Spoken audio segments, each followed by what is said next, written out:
Hi, I'm Paul Roberts, and this is Conscious Counseling 101. This is all about wisdom, the attainment of wisdom, not knowledge, wisdom. Wisdom is said to come from the fear of the Lord. Now let's talk about this in secular terms.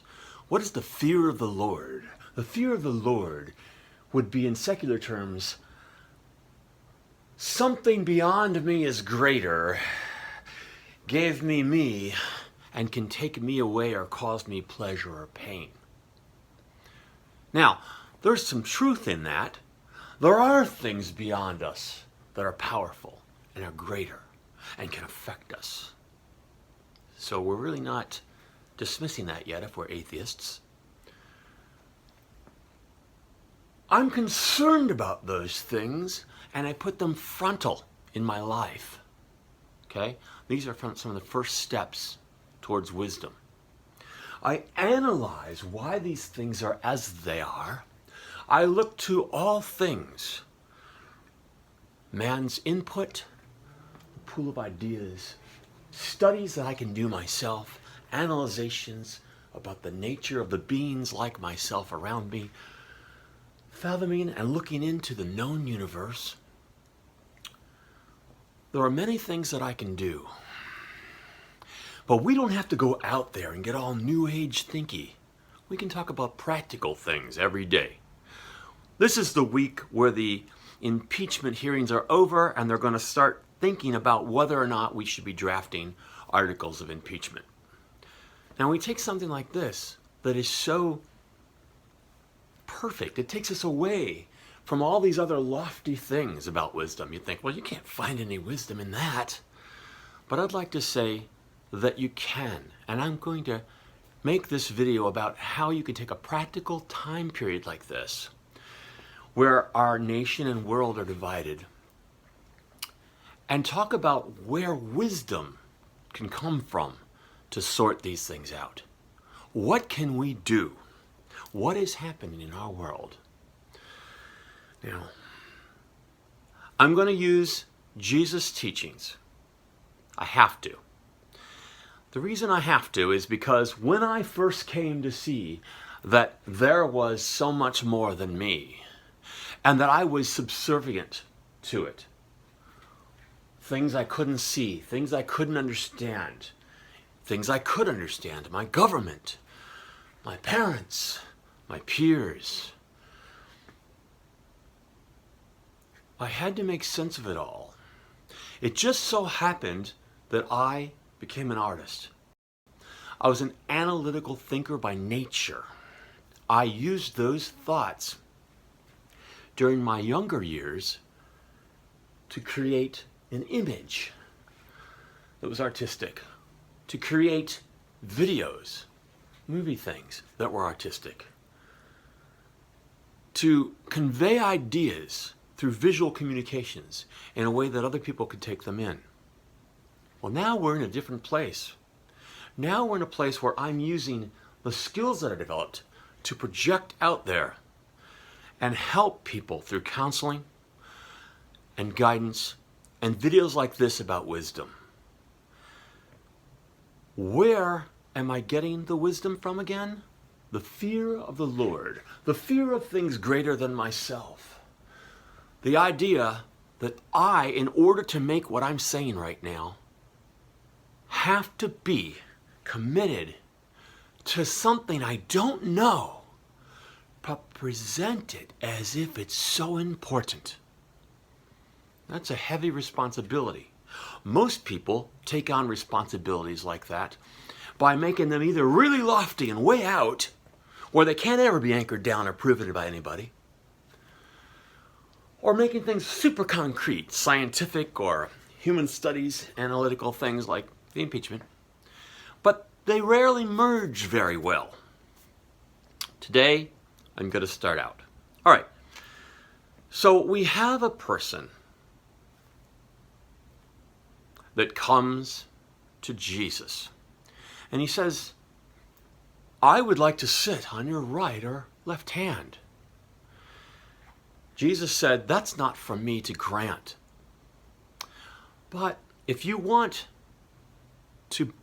come with me. Go and sell all that you have and follow along.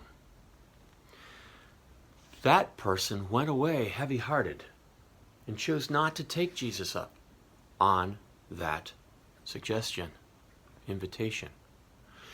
When he had gone his way, Jesus said to those around him, I tell you the truth, it is easier for a camel to go through the eye of a needle than for a wealthy man to get into the kingdom of heaven. And what he was talking about is how money, or the love of money, is the root of all evil in our world. And what you're really doing, think about this. What is money? If you're valuing that, you're valuing what is in our realm that can lift us up and give us power, can give us more chance of having pleasure over pain, can give us more control over those that might seek to harm us, can give us more a feeling that we're in charge and there isn't something outside that's grander than us. So money can make us go down in so many ways. Money can even take away our wisdom. Money can even say to us, I'm strong, I'm going to live my 70 years plus.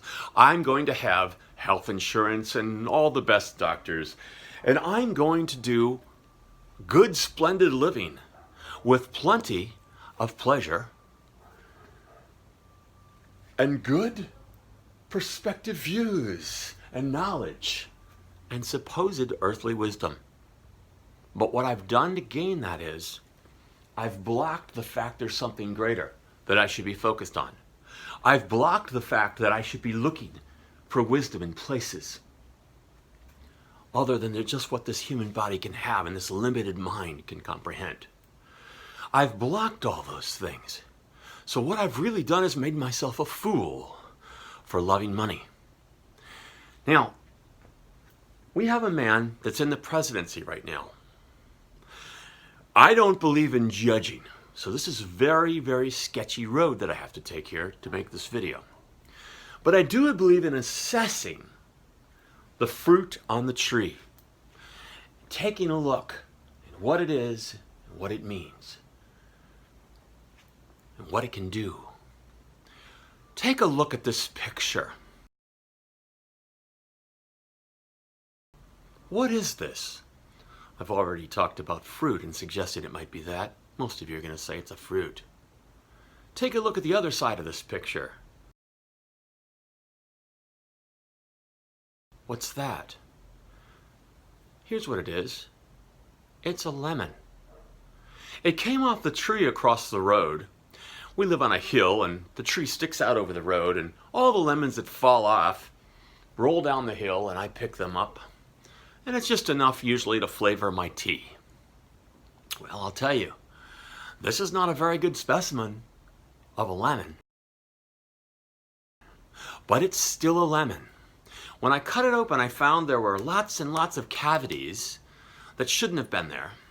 But I cut around them and got rid of any bad parts and still squeezed some of the small good parts and flavored my tea. And it flavored my tea just as well as any other quality lemon I can buy from the store or on the finest farms or find it on the street when there's a better day and there's a better lemon. So Trump, our president, who is under all this scrutiny right now, even if you say he's this lemon, he's really got the ability of whatever the fruit is, the inherent qualities, can still be inside. We have to go about talking about him as if that is true. So, I am now going to weigh in properly with wisdom. He is a man who has served the love of money and all the things and means of this world, both in his mind, his body, and his affairs in life. So we know that if we follow the Jesus teachings, he's on the road that is difficult to get into the kingdom of heaven, but not impossible. If we go and judge him and treat him as a man that looks like this fruit, instead of realizing on the other side he could be this fruit, and instead of knowing that he can still flavor the tea with the essence of the created lemon taste flavor, then we would be guilty of judging, and we ourselves will be judged as we judge. So we're not going to do that. Right now, we're looking at articles of impeachment being drafted up this week. I'm just going to speak from my own point of view because I'm presenting this as if I have wisdom. I'm not trying to be egotistical here, but you see if what I'm saying is correct. We don't know for sure whether or not we should impeach him based on the fact that his wording and how he guides different people to do things, but not him, is bordering on doing something that is wrong, according to his oath of office, because he was apparently making it look like something was getting done that really didn't have much to do with what he's supposed to be doing, and it would aid him, and that's a no-no. As much as I'm not a Republican, I am very conservative until corruption comes in. The reason why I'm not registered as a Republican is because I'm conservative, but the values that they should have are so hard to get at, and they're corrupt. Because what they're doing is they're throwing the baby out with the bathwater.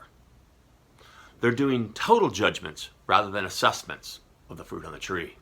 They would throw that lemon out rather than cut it open, examine it, and use it for tea and see that there's still goodness there. So what we have is, let's give them the benefit of the doubt. What he did, though it isn't the best way of doing things according to our founding fathers and our Constitution, might not constitute the upheaval and turmoil that we might thrust our nation and world into if we impeach. But it needs to be at least looked at. Even if they're wrong, you don't call it a sham, you don't call it a witch hunt, you don't call it a joke.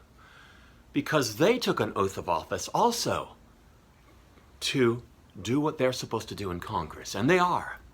Let's give President Trump the benefit of the doubt that on the other side of that lemon that shows his character, his open character, in front of us all, not on the news, but just when you look at him, you don't turn that around to see he's perfectly okay on the other side. I don't know that he's okay on the other side. I'm using this as an example of how far he could be off. They have to do these things. They swore an oath that they would to all of us.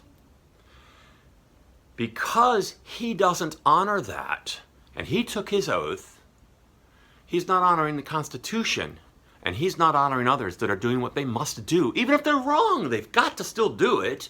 Even if nothing comes from it, they've got to still do it. It's a part of the Constitution they said they would follow. Jesus says, let your yes be yes and your no be no. Now, let's assume they're wrong. Let's assume none of that stuff holds any validity, and we should have just given him a get-out-of-jail-free card for that one little slip-up, and he's a noble, honorable character, and his lemon still has good tasting juice, even though it looks like this on one side. Let's just assume that. Because he doesn't let them honor their oath, he's not honoring his oath. And because he is obstructing what they need to honor their oath, he is obstructing the oath and the Constitution and justice. Only because of that should he be impeached, because that is obvious to all without any news coverage that he calls it a joke and a witch hunt and a sham and a hoax, and thinks that that's acceptable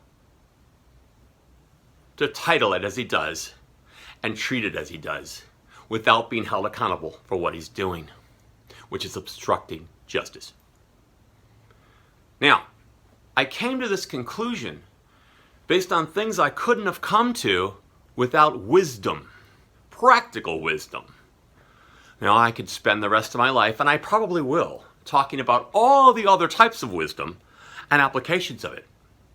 But I wanted to use something outer-worldly, but inwardly, in a way that it's not normally used for something that's so 2D. So I've done that in my small way. And I'm going to keep this video short. But I want you to think about these things and not be against them like the divided nation that we have. But just consider them here because they're different. They're used differently, they're told differently, they're shown differently from a different perspective and a different concept than you would normally see associated with impeachment. Yes, I had to draw on the actual facts, but I interjected something else there. And it's in that interjection that I'm hoping to show that a way that's less common, a road that's less traveled, gained that to share. And this is what I do in my life with my family and children and friends and acquaintances and those I meet. This is what I do in Conscious Counseling 101. And this is what I will help you with if you'd like to see whatever it is that you're grappling with in a different light from wisdom that I don't offer you, but that you can find the source of and gain. On your own, you may only require one talk with me. And see that? You may not require any talk. You may consider some of the things I'm saying right now in this video and go and seek it and find it. The door will be opened if you knock. But the door will not be opened if you continue to insist that you know and that you're right and you watch your news program or whatever and they say it, so it must be. And I won't be made better by that either. So it's very important that we realize that wisdom cannot be given, cannot be shown. And it's not knowledge, it's something that can be gained by a person if he seeks and raises his conscience.